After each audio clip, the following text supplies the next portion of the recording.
धन्य धन्य नामदेव सकळ वैष्णवांचा राव, प्रत्यक्ष दाविली प्रचित वाळुवंटी परिस सत्य, कवित्व केले शतकोटी तारिले जीवकल्पकोटी, देव जेवी सवे ऐशी ज्याची देवा सवे, धन्य धन्य नामदेवा एका जनार्दनी चरणी ठेवा, धन्य धन्य नामदेव सकळ वैष्णवांचा राव। आज संत नामदेव महाराज यांचा 670वा समाधी सोहळा आहे।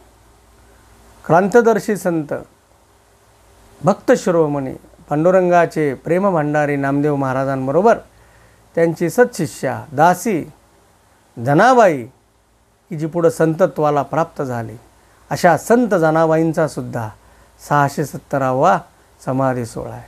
आणि अशा या पवित्र आणि मंगल दिनी आपण प्रथमतः या दोन्ही संतांना, या संत मांदियाळींना विनम्र अभिवादन करूया आणि त्यांच्या जीवन कार्याचा थोडासा उहापोह या प्रवचनरूपी सेवेच्याद्वारे आपल्याला करायचा आहे।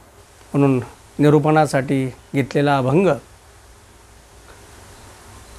शांतीब्रह्म संत एकनाथ बाबांचा नामदेवांच्या अलौकिक कार्यकर्तृत्व आणि जीवन दर्शन अभिव्यक्त करणारा अभंग आज आपण सेवेला निवडला आहे। नाथबाबा बोलतायत, धन्य धन्य नामदेव सकळ वैष्णवांचा राव, प्रत्यक्ष दाविली प्रचित वाळुवंटी परिस सत्य। फार गोड वर्णन केलं आहे त्यांनी। सकळ वैष्णवांचा जीव आणि प्राण नामदेव महाराज होते। नामदेव महाराजांची धन्यता यामध्येच आहे की सर्व वैष्णवांनी त्यांना आपलं सखा मानलं, कारण संत नामदेव महाराजांची प्रीती प्रेम वात्सल्य करुणा दया समकालीन सकळ संतांना प्राप्त झाली। नवे आम्ही तर असं मानतो की 700 वर्षानंतर सुद्धा या वारकरी संप्रदायातील आमच्यासारख्या साधकांना त्यांचा कृपाशीर्वाद त्यांच्या अक्षर वाङ्मयाच्या रूपाने आजही आम्हाला प्राप्त होतोय। आणि या 21व्या शतकामध्ये सुद्धा जीवन जगत असताना एक ध्येय आणि त्या ध्येयाची प्रेरणा आणि त्या प्रेरणेसोबत त्यांचे विचार आचरणामध्ये फलद्रूप होत आहे। म्हणून त्यांचं नित्यस्मरण होणं ही आपल्या सर्वांच्या जीवनाच्या कल्याणाची खऱ्या अर्थाने एक भूमिका आहे।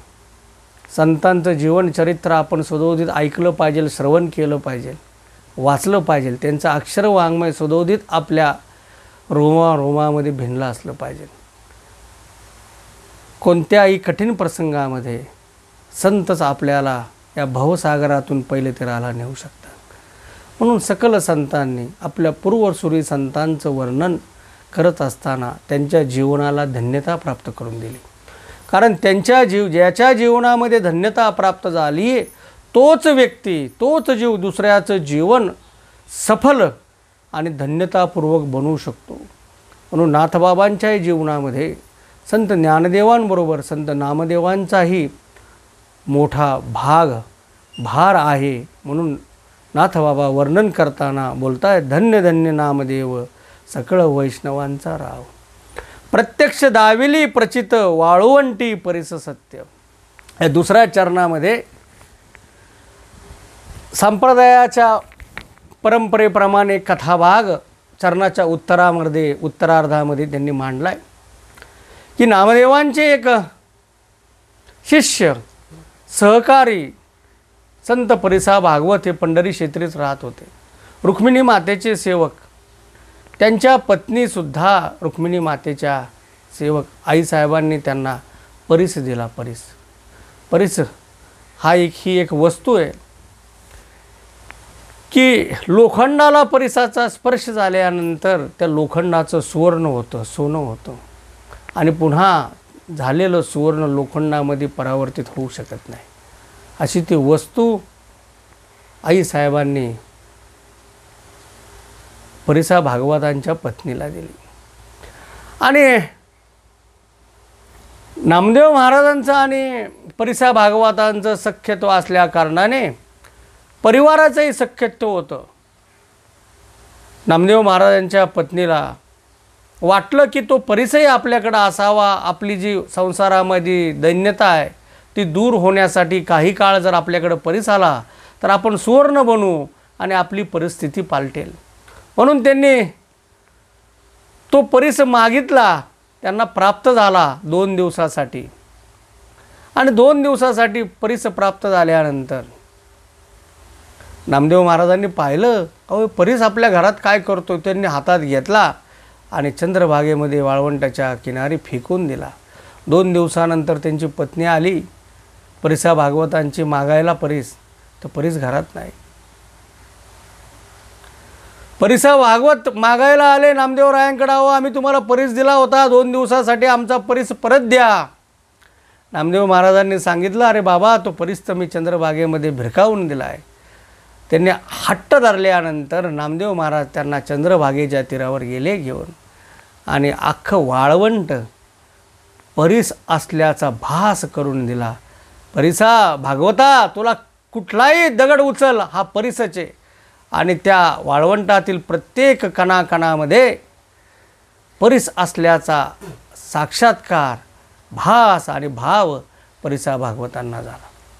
म्हणून त्या कथेचं वर्णन या ठिकाणी नाथ महाराजांनी केलं, पण त्याच्यामध्ये भाव पण अधोरेखित केला आहे. प्रत्यक्ष दाविली प्रचित, प्रचित शब्दाचा अर्थ प्रचिती, वाळवंटी परिस सत्य. अख्खं वाळवंट परिस आहे, सत्यत्वाने आहे, याची प्रचिती परिसा भागवतांना नामदेव महाराजांनी करून दिली. याची साक्ष नाथबाबा या ठिकाणी करताय. म्हणून वाळवंट पंढरी क्षेत्रातील एक अलौकिक कार्यक्षेत्र होतं. या हिंदुस्थानच्या आध्यात्मिक, सांस्कृतिक आणि सामाजिक जडणघडणीमध्ये मोलाचं कार्य, ज्या स्थानावरून हे कार्य प्रेरणा घेऊन बाहेर निघालं आणि या विशाल भारतवर्षामध्ये त्या अमृताचे वाळवंटातील तुषार तो प्रसाद प्राप्त यच्चयावत जनांना, जीवांना प्राप्त झाला आणि त्यांचं जीवन तृषार्थ आणि कल्याणमय स्थितीमध्ये गेलं. त्याचा प्रारंभ ज्या भूमीमध्ये झाला ते पंढरी क्षेत्रातलं वाळवंट आहे बाबांनो. म्हणून जनाबाईंनी त्या वाळवंटामधील या संत मेळ्याचं वर्णन करताना फार गोड शब्द वर्णन केले. एकच टाळी झाली चंद्रभागे वाळवंटी, माझा ज्ञानराज गोपाळाशी लाह्या वाटे, नामदेव कीर्तन करी पुढे नाचे पांडुरंग, जनी म्हणे बोला ज्ञानदेवा अभंग. फार गोड प्रसंग जनाबाईंनी वर्णन केलं आहे. साक्षात भगवान पांडुरंग परमात्मा नामदेवरायांच्या कीर्तनामध्ये नाचतोय आणि सर्व संत मंडळी टाळ घेऊन उभेत आणि सामान्य जीव जे ते श्रोते म्हणून श्रवण करायला बसलेत. नामदेव महाराजांच्या कीर्तनामध्ये जनाबाईला अधिकार एवढा मोठा होता बाबांनो, की साक्षात जनाबाईंनी ज्ञानसूर्य असलेले, जन्मजात उपजताच ज्यांनी ज्ञानसंपन्नता प्राप्त करून घेऊन या मृत्यूलोकामध्ये अवतार घेतलेल्या ज्ञानदेवांना अभंग म्हणायला आज्ञा केली. हा जनाबाईंना प्राप्त झालेला अधिकार पांडुरंग परमात्म्याच्या प्रेमभांडारी नामदेवरायांच्या कृपा आशीर्वादाने प्राप्त झाला होता. म्हणून ज्ञान आणि नाम या दोन्हीची एकरूपता पंढरी क्षेत्राच्या वाळवंटामध्ये या सर्व संत मेळाच्या उपस्थितीमध्ये संगतीने सामान्य जनांना प्रचितीला येत होती. हे त्यावेळेसच्या त्यांच्या समकालीन जनांचं केवढं मोठं भाग्य होतं. म्हणून यादी छोटी नाही बाबांनो. नामदेवांच्या संगतीमध्ये साधी साधी माणसं, 18 पगड जातीतील बहुजन समाजातील माणसं, ज्यांना या वर्णाश्रम व्यवस्थेमध्ये, जाती व्यवस्थेमध्ये, गावकुसाच्या बाहेर ज्यांना कायम लोटलं गेलं, अशा चोखोबांनासुद्धा याच वाळवंटामध्ये अनुग्रह लाभला. केवढं विशाल कार्य या पंढरी क्षेत्राच्या वाळवंटामध्ये नामदेव महाराजांच्या हातून घडलं. म्हणून तुकोबांनी फार या प्रसंगाचं जनाबाईसारखंच गोड वर्णन केले. खेळ मांडियला वाळवंटी घाई, नाचती वैष्णव भाई रे, क्रोध अभिमान गेला पावटणी, एक एका लागती पायी रे, नाचती आनंद कल्लोळी, पवित्र गाणे नामावळी रे, कळीकाळावरी घातली कास, एक एका उनी बळी रे. हा शब्द तुकोबांचा फार महत्त्वाचा आहे. कळीकाळावरी घातली कास. अहो सामान्य माणसाला जीवनाचा भय आहे. जीवनाचं भय तर सोडाच, पण मनुष्याला, प्रत्येक जीवाला जे मृत्यूचं भय असतं ते शेवटचं असलेलं भय, मृत्यूचं भयसुद्धा, काळाचं भयसुद्धा नष्ट करण्याचं सामर्थ्य पंढरी क्षेत्रातील वाळवंटातील या कीर्तनाच्या प्रेमानंदामध्ये प्रत्येक सामान्य जीवाला प्राप्त झालं. आणि या आत्मानंदामध्ये, भजनानंदामध्ये, पांडुरंग परमात्म्याच्या गुणानुवादामध्ये, संत सज्जनांच्या सहवासामध्ये सामान्य जीवांना समाधी लागली. लुब्धली नादी लागली समाधी, मूढ जन नर नारी लोकारे. तुकोबांनी यादी दिली समाधी लागलेल्यांची. मूढ मूर्ख, जन नर नारी लोकारे, पंडित ज्ञानी योगी महानुभाव, एकची सिद्ध साधकारे. काय गोड वर्णन तुकोबांनी या पंढरीतील नामदेव महाराजांच्या समवेत असलेल्या वारकऱ्यांच्या वाळवंटातील मेळ्याचं केलं आहे की मूढ आणि योगी, सिद्ध, ज्ञानी, पंडित, नर नारी आणि सकळजन एकाच तराजूवर पंढरी क्षेत्राच्या वाळवंटामध्ये अधिकाराच्या रूपाने मोजले गेले. लक्षात घ्या, हे वैशिष्ट्य, वारकरी संप्रदायाचं वैशिष्ट्य, भूवैकुंठ पंढरी क्षेत्राचं वैशिष्ट्य आणि वाळवंटाचं वैशिष्ट्य हेच आहे. केवळ जातीभेद नष्ट केला नाही तर अधिकारभेदसुद्धा पंढरीच्या वाळवंटामध्ये ज्ञानदेव, नामदेव आदी करून सकल संतांनी नष्ट केला आणि सर्व समाज अनुभूतीच्या रूपाने एका पात्रतेला आणून ठेवला. बाबांनो, ही विशेषता आहे. पंक्तीभेद नाही आणि प्रत्येकाला तोच स्वाद प्राप्त करून देण्याचं सामर्थ्य, ते कौशल्य, ते औदार्य, ती शक्ती आणि ती प्रेरणा या सर्व संतांनी आपल्या अंगी बाणवली होती. म्हणून आज 700 वर्षानंतर सुद्धा संत नामदेव, संत ज्ञानदेव आदी प्रभूतींचं महात्म्य, त्यांचा जीवनगौरव आपल्याला करावंसं वाटतो. आपल्या प्रत्येकाच्या रोमारोमामध्ये, अंतःकरणामध्ये, मनामनामध्ये अशा संतांचं कार्य कोरलेलं आहे, केवळ त्याची स्मृती नाही. म्हणून अशा संतांच्या चरणी आपली वाक्पुष्पांजली प्रत्येकाने समर्पित स्मरणाच्या द्वारे करणं म्हणजे त्यांच्याप्रती आपली आदरांजली नसून केवळ कृतज्ञता आहे. त्यांचे अनंत उपकार आणि त्यांचं ऋण बाबांनो आपण किती जरी त्यांच्यासाठी केलं तरी फिटणार नाही. आपली एक कृतज्ञता असली पाहिजे त्यांचा कृपा आशीर्वाद आपल्या जीवनामध्ये प्राप्त करून घेण्यासाठी. आणि तुकोबा पुढं सांगतायत की वर्णाभिमाने विसरली याती एक एका लोटांगणी रे. काय गोड तुकोबांनी वर्णन केले. या डोळ्यासमोर पंढरीच्या वाळवंटामध्ये सर्व संतांचा मेळाच तुकोबांच्या या वचनाच्या आधारे उभा राहतोय. अभिमान, वर्णाश्रम व्यवस्थेचा अभिमान, ज्ञानाचा अभिमान, सत्तेचा अभिमान, प्रसिद्धीचा अभिमान, प्रतिष्ठेचा अभिमान, संपत्तीचा अभिमान त्या वाळवंटामध्ये बाबांनो नष्ट होतोय. आणि प्रत्येक व्यक्ती दुसऱ्या व्यक्तीच्या पायावर लोटांगण घालतोय. म्हणून वारकरी संप्रदायाची रीत पहा, एक वारकरी दुसऱ्या वारकऱ्याला भेटल्यानंतर त्याच्या चरणावर आपलं मस्तक ठेवतोय, कारण त्याच्या देहामध्ये साक्षात तो पांडुरंग परमात्म्याचाच देह पाहतोय. एक देह ईश्वराला दर्शन करतोय ही भावना प्रत्येक वारकऱ्याच्या अंगी ही आचरणाच्याद्वारे भिनली आणि त्याचा प्रेरणास्त्रोत तुकोबा सांगतायत पंढरीचं वाळवंट. निर्मळ चित्ते झाली नवनीते, पाषाण पाजर सुटती रे, होतो जय जयकार गरजता अंबर मातले वैष्णव वीर रे. आणि सरते शेवटी तुकोबाने फार सुंदर साधना सांगितली या ठिकाणी. तुका म्हणे सोपी केली पाय वाट, तरावया भवसागर रे. ही नामदेव राय, ज्ञानोबा राय आणि सर्व संतांनी हा भवसागर, दुःखरूप सागर तरण्यासाठी केलेली सोपी पायवाट आहे. या पंढरी क्षेत्रामध्ये वाळवंटामध्ये चंद्रभागे स्नान विधी तो हरिकथा, या वाळवंटामध्ये हरिकथेचा विधी संपन्न करा. ही सर्वात सोपी पायवाट हा भवसागर तरून जायला. बाबांनो, सोपी म्हणून आपण स्वीकारा असा त्याचा अर्थ आहे, पण त्याच्यातलं गुह्यार्थ असा आहे बाबांनो की या कलियुगामध्ये खात्रीशीर वाट ही हरिकथा आहे. भगवान परमात्म्याचं नामस्मरण हेच कलियुगी उद्धार हरीच्या नामे. या कलियुगामध्ये अवघ्या वाटा झाल्या क्षीण, कलीन घडे साधन तुकोबा सांगतायत. कलियुगामध्ये सर्व वाटा क्षीण झाल्या. क्षीण शब्दाचा अर्थ त्याची शक्ती नष्ट झाली. पहा ना, आता करोनाचं संकट आलंय. आज नामदेव महाराजांच्या पुण्यस्मरणाचं कीर्तन मंदिरात करायला पाहिजे होतं. केवढा टाळाचा जयघोष झाला असता, आनंद कल्लोळ निर्माण झाला असता. पण करोनाच्या संकटाने सर्व जग स्तब्ध झाले. एकाच्या छोट्याशा उपकरणासमोर आपण प्रवचन कीर्तन करतोय, मोबाईलच्या द्वारे आपण सर्व पाहतोय. ही ईश्वराची लीला आहे बाबा. आणि माणसं सगळं जीवन माणसाचं स्तब्ध झालं आहे असं माणसाला वाटतंय.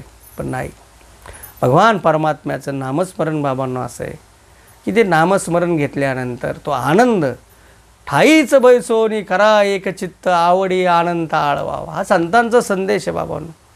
ज्या जागेवर तुम्ही आहात त्या जागेवरच ईश्वराचं स्मरण करा आणि तो आनंद तुम्हाला ईश्वर दिल्याशिवाय राहत नाही. ही प्रचिती संतांना आली. म्हणून सोपी शब्दाचा अर्थ आहे निश्चित, खात्रीशीर.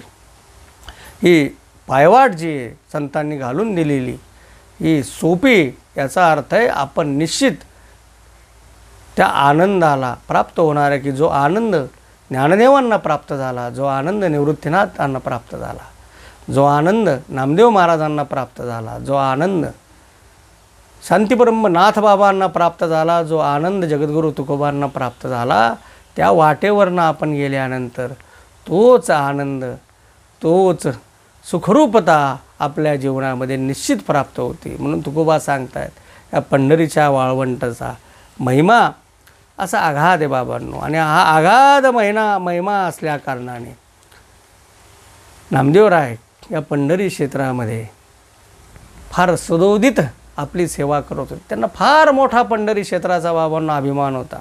अभिमाने लोक जाती वाराणसी, आमुची मिरासी पंढरी, नामा म्हणे आम्हा दिनाचे माहेर, धन्य पंढरपूर गीती गात.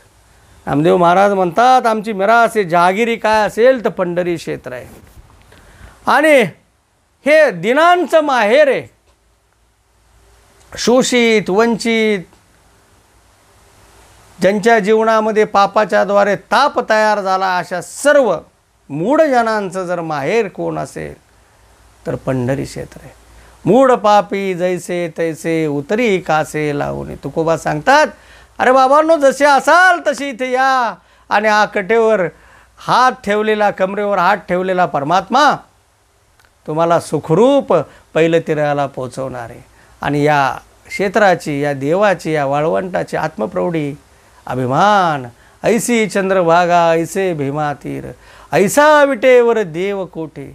नामदेव महाराजांची एवढी एकरूपता या क्षेत्राच्या संबंधी, देवाच्या संबंधी आणि देवाच्या नामाच्या संबंधी होती बाबांनो. म्हणून ही कीर्तन परंपरा, अनादी असलेली कीर्तन परंपरा, हा भागवत संप्रदायसुद्धा पूर्वापार चालत आलेला भागवत संप्रदाय, पण त्याची पुनर्बांधणी कुणी केली असेल तर संत शिरोमणी नामदेव महाराज आणि संत श्रेष्ठ ज्ञानदेवांनी. ज्ञानदेव तर प्रेरणास्रोत आहे. वारकरी भक्ती संप्रदायाचे मूळ उगमस्थान आणि प्रेरणा कोण आहे? ते ज्ञानदेव आहेत. आणि ज्ञानदेवांच्या मार्गदर्शनाने, ज्ञानदेवांच्या प्रेरणेने संत नामदेवांना क्रांतदर्शित्व प्राप्त झालं. 13वा शतक फार जोखमीचं शतक होतं बाबांनो. आपण इतिहासाचं अवलोकन केल्यानंतर आपल्याला कळेल, महाराष्ट्र भूमीमध्ये मायबोलीमध्ये राजा रामदेवरायाचं राज्य होतं. 1294ला खिलजीने स्वारी केली, हे राज्य संपवलं. ज्ञानदेवांची 96ला समाधी झाली. पण तत्पूर्वी ही मंडळी उत्तर भारतामध्ये तीर्थयात्रेला गेली. आणि तीर्थयात्रेला नामदेवांचे सर्व सवंगडी वाळवंटातले चोखोबाराय होते, सावतोबा होते, नरहरी सोनार होते, परिसा भागवत होते. ही सर्व मंडळी, निवृत्तीनाथ, ज्ञानदेव, मुक्ताई, सोपान काका असे 50 संत मंडळी तीर्थयात्रेला ज्ञानदेवांचा सहवास लाभेल, सद्गुरू निवृत्तीनाथांचा सहवास लाभेल, ज्ञानचर्चा होईल, आपल्याला ज्ञानसंपन्नता प्राप्त होईल या भावनेने गेले. आणि नामदेवरायांना ज्ञानदेवांनी नेण्याचं कारण म्हणजे देवाचे प्रेम भांडारी असलेले नामदेवरायांचं प्रेम, विशुद्ध अंतःकरणातलं प्रेम ज्ञानदेवांना प्राप्त करून घ्यायचं होतं. म्हणून हा नाम आणि ज्ञान भक्ती आणि ज्ञानाचा संगम, ज्ञानदेव आणि नामदेवांचा संगम हा तीर्थयात्रेला गेला. समग्र हिंदुस्थानचे, उत्तर भारताचे तीर्थयात्रा केली, सर्व क्षेत्र पाहिली. आणि त्याच वेळेस त्यांनी संकल्प केला नामदेव महाराजांनी, केवळ आपलं महाराष्ट्र भूमीचंच कल्याण करून चालणार नाही, ही भारतवर्षाची भूमी, हिंदुस्थानची भूमी, त्याच्यामधले जे शोषण आहे, सामाजिक जी आता परिस्थिती निर्माण झाली, परकीय आक्रमणाने जे शोषण चालू आहे आणि भ्रष्टता समाजामध्ये वाढली, जातीयता वाढली, शूद्रता वाढली, वर्ण अभिमानाची जी भूमिका या ठिकाणी वाढली, तिला छेद दिल्याशिवाय सकल जनांचं जीवन कल्याणमय होणार नाही. हा नित्य ज्ञानदेव निवृत्तीनाथ नामदेवरायांचा संवाद चालू होता. म्हणून त्यांनी ठरवलंही होतं की पुनश्च एकदा या उत्तर हिंदुस्थानामध्ये येऊन ही वारकरी संप्रदायाची पताका आपल्या मोठ्या डौलाने मिरवायला लागेल आणि समाजाला शोषणमुक्त केलं पाहिजे, समाजाचं स्वास्थ्य आनंदमय रीतीने दुरुस्त केलं पाहिजे, ही भूमिका त्यांच्या अंतरंगामध्ये ठसावलेली होती. पुनश्च ही सर्व मंडळी महाराष्ट्रामध्ये आली, पंढरी क्षेत्रामध्ये आली. आणि पुढं असं घडलं पहा की चोखोबारायण, मला एक प्रसंग मगाशी सांगता राहून गेलो मी, पण तो प्रसंग मला पूर्ण करायला लागेल की चोखोबा, अंत्यज असलेले चोखोबा मंगळवेड्यांचे, ज्यांना या 13व्या शतकामधील समाजव्यवस्थेमध्ये बाबांनो स्थान पण नव्हतं, गाव कुसाबाहेरचे चोखोबा, वाटलं त्यांना मनोमन की पंढरी क्षेत्रात जावं, ही दिंडी चालली, आषाढीची जाती दिंडी, कार्तिकीची दिंडी जाती, आपण जावं, पांडुरंगाचं दर्शन घ्यावं, पण आपल्याला रावळात जायला तर प्रवेश नाही. पण चोखोबा फिरत फिरत फिरत वाळवंटामध्ये आले आणि पाहतायत भक्त शिरोमणी नामदेवांचं कीर्तन चाललंय. मोठा समाज ते कीर्तन श्रवण करायला थांबलाय. हे दूरच थांबले. शिवता शिवतीचा विषय त्या काळचा. कीर्तन झाल्यानंतर त्यांना वाटलं, सोयराबाई त्यांच्या धर्मपत्नीबरोबर होत्या, त्यांना वाटलं आपण जावं कसं जवळ, त्यांना नमस्कार कसा करावा.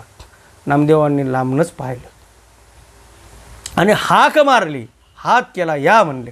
आल्यानंतर चोखोबांनी नामदेवांच्या चरणावर मस्तक ठेवलं बाबा, आणि नामदेवांनी त्यांच्या मस्तकावर हात ठेवला. चोखोबा या प्रसंगाचं वर्णन करतायत. ठेवून या माथा हात, दिले माझे मजहित, दावेले तारू, चोखा म्हणे माझा गुरु. चोखोबांनी नामदेवांना गुरुत्व दिलं, याच्यामध्ये काही मोठं नवल नाही बाबांनो. नामदेव महाराजांनी चोखोबांना आपलं शिष्यत्व दिलं, अनुग्रह दिला, त्यांच्या मस्तकावर हात ठेवला.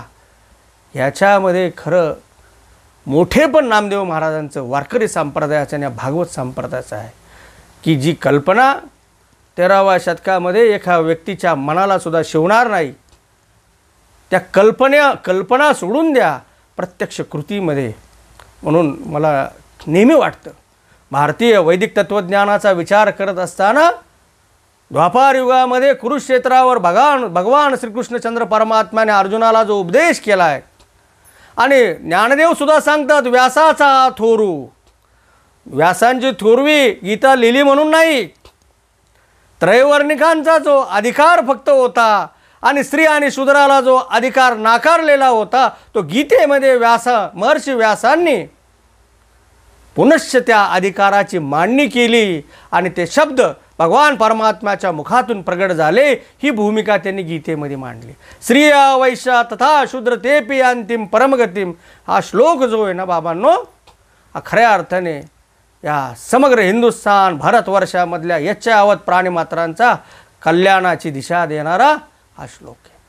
म्हणून ज्ञानदेव नामदेव यांनी या श्लोकाचं अनुकरण केवळ केलं नाही, तर त्या श्लोकाचा प्रसाद भगवान परमात्म्याचे मुखातले शब्द प्रत्यक्ष या भूमीमध्ये खरे करून दाखवण्याचं सामर्थ्य ईश्वर कृपेने त्यांना जरी लाभलं असेल, तर प्रत्यक्ष ते खरे केले.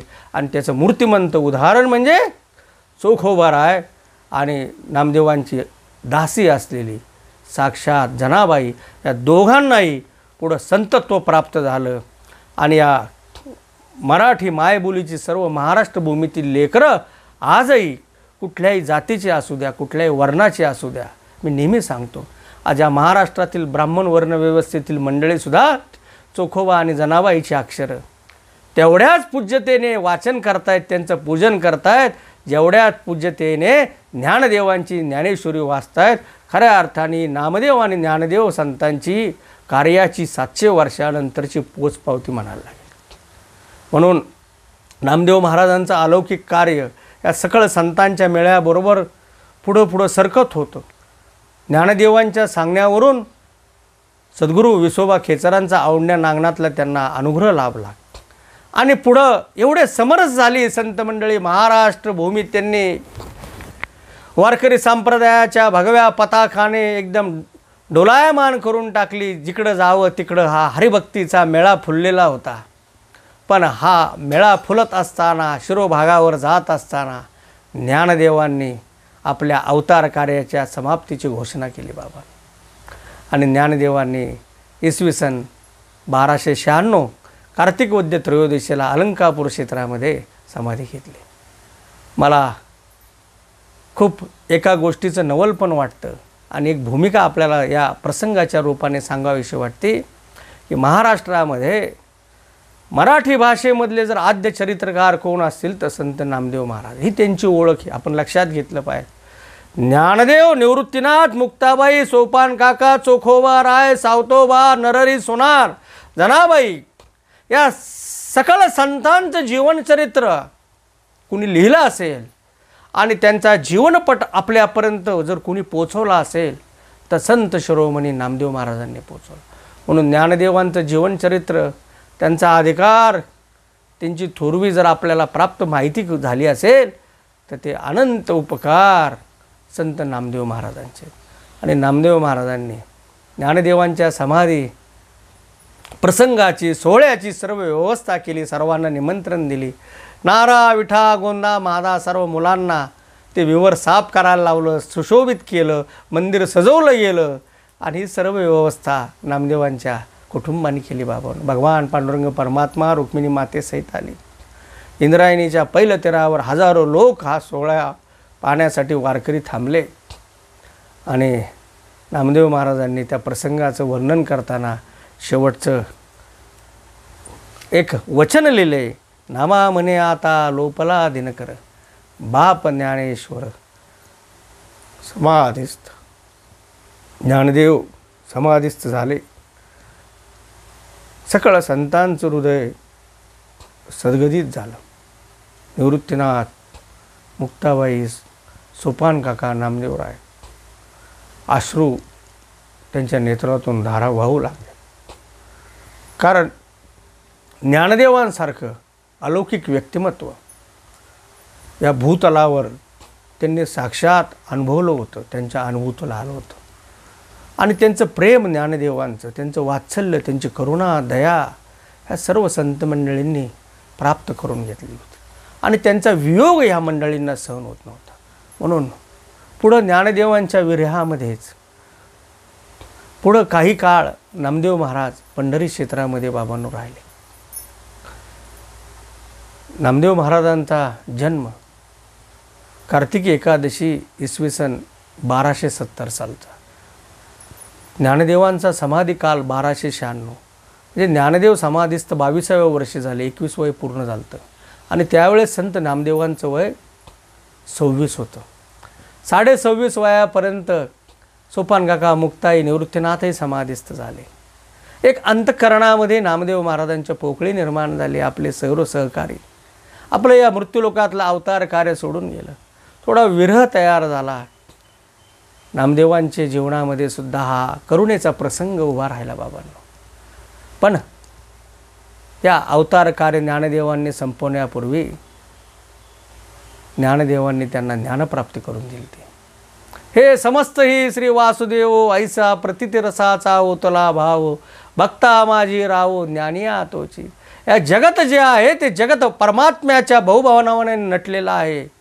विठ्ठल जळी स्थळी भरला, रिता ठाव नाही उरला. ही अनुभूती नामदेव महाराजांना प्राप्त करून दिली होती. म्हणून या जगतामध्ये सर्वत्र ईश्वर आहे, पांडुरंग परमात्मा सर्वकडे ओतप्रोत भरलेला आहे.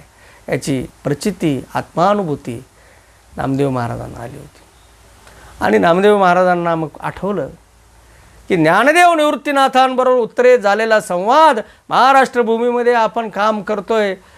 आता आपल्याला सहकारी निर्माण झाले, तिथं गावोगाव वारकरी संप्रदायाची पताका हरिकीर्तनाच्या माध्यमातून मोठ्या डौलाने मिरवली जाते. समाजाचं उत्थान होतंय, उत्कर्ष होतोय.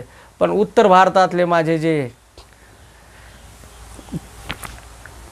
त्यांचे उत्तर भारतामधले त्यांचे जे भक्त भागवत आहेत, सामान्य जीव जे आहेत, त्यांचा उद्धार आणि त्यांच्या मांगल्याची आस त्यांच्या अंतःकरणात जी होती ती परिपूर्ण करण्यासाठी संत नामदेव महाराज बाबांना उत्तरेत गेले.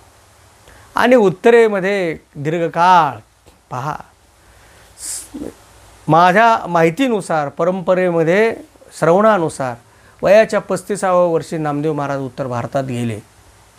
आणि नामदेव महाराजांचं अवतार कार्य या मृत्यूलोकामधलं 80 वर्षाचं आहे.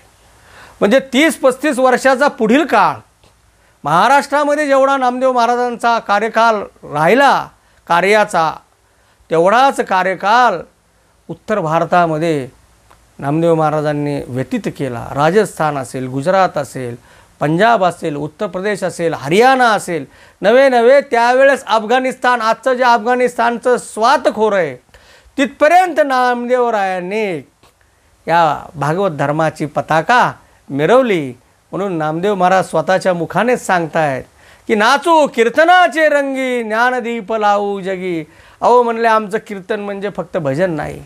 या कीर्तनामध्ये परमात्मा तर डोलतोच, पण सामान्य जीवाला, अधिकार नसलेल्या जीवांना ज्ञान प्राप्त करून देण्याचं सामर्थ्य आमच्या कीर्तन परंपरेमध्ये.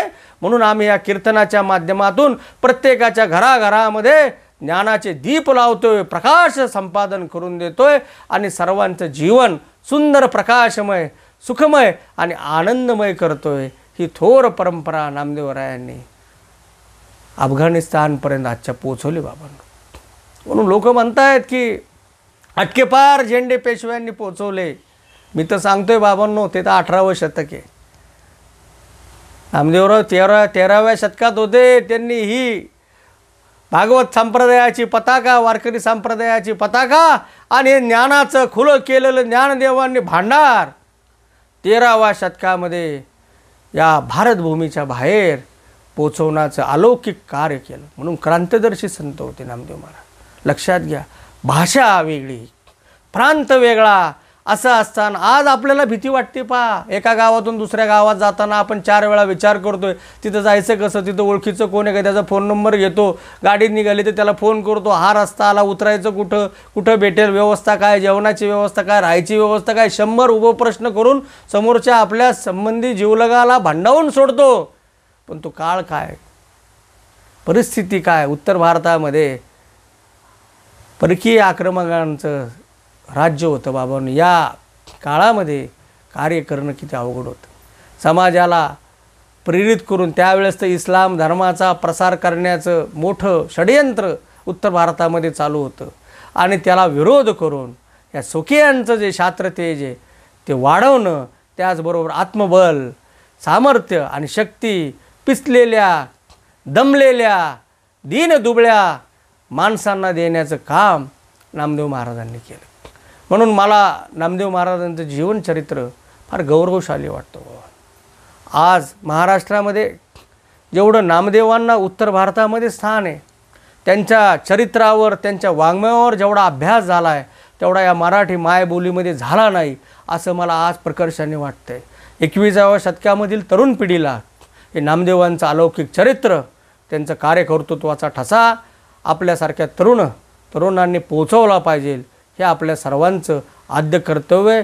असं या प्रवचनाच्या निमित्ताने माझ्या तरुण कीर्तनकार, प्रवचनकार आणि सहकाऱ्यांना मी एक आवाहन करतो. आणि यामधील पुढील मुद्दा मला असा सांगायचा आहे की उत्तर भारतामध्ये जे बहुजन समाजाची जी चळवळ तयार झाली, संत परंपरा तयार झाली, त्या संत परंपरेचे प्रेरक ज्ञानदेव होते आणि त्याचे मार्गदर्शक नामदेव होते. म्हणून नामदेवांकडूनच प्रेरणा घेऊन पुढे गुजरातमध्ये नरसिंह मेहतांनी तिथं उत्थान केलं. उत्तर प्रदेशमध्ये गंगेच्या किनाऱ्यावर वाराणसीमध्ये आमचे परम सद्गुरू कबीर साहेबांचा अवतार झाला आणि कबीर साहेबांना सुद्धा प्रेरणा बाबांनो संत नामदेवांकडनं प्राप्त झाली. संत रविदास महाराजांना ही प्रेरणा नामदेव महाराजांकडनं प्राप्त झाली आणि गुरु नानक साहेबांना प्रेरणा नामदेव महाराजांकडनं प्राप्त झाली.